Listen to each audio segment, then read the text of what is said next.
চলো আমি আজকে শেয়ার করব আমার বিয়ের গোল্ড জুয়েলারি কালেকশন। বিয়ের বলা ভুল হবে, বিয়ের সময় অতটা গয়না আমার মা বাবার পক্ষে দেওয়া পসিবল হয়নি, কারণ খুবই হঠকারিতাতে মাত্র 15 দিনের মধ্যে আমার বিয়ে ফাইনাল হয়েছিল। তো আফটার বিয়ে আমার মা কিছু কিছু জিনিস বানিয়ে দিয়েছে, বর কিছু কিছু জিনিস বানিয়ে দিয়েছে। সেই জিনিসগুলো আমি এখন আপনাদের সাথে শেয়ার করব। সবথেকে প্রথমে দেখে নাও আমার বিয়ের এই নেকলেসটা। আমার বিয়ের এই নেকলেসের ডিজাইনটা আমার সবথেকে প্রিয়। চলো ক্লোজ লুকে তোমাদেরকে দেখিয়ে দিই। পুরো গলা ভরার ঝালর নেকলেস যেটাকে বলে সেটাই। এর সাথে আছে দুটো কানের ডিজাইনটা দেখে নাও।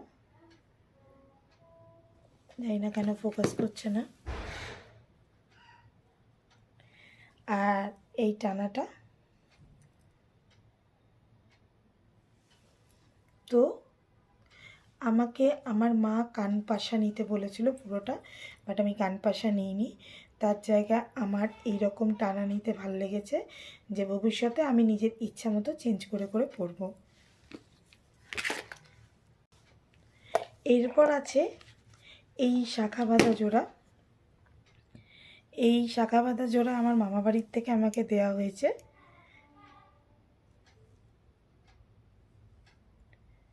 এইগুলো সেনকো গোল্ডের। পর আছে এই পলা বাঁধাগুলো ছিলার কাজ করা। বিয়ের সময় আমার কাছে এই পলা বাঁধাগুলো ছিল না, অন্য ডিজাইন ছিল, কিন্তু সেই পলা বাঁধাটাই আনফর্চুনেটলি একটা আমার হাত থেকে ভেঙে যায়। তো তখন ওটা দিয়ে আর কিছু সোনা দিয়ে আমি এই পলা বাঁধাটা বানিয়েছি।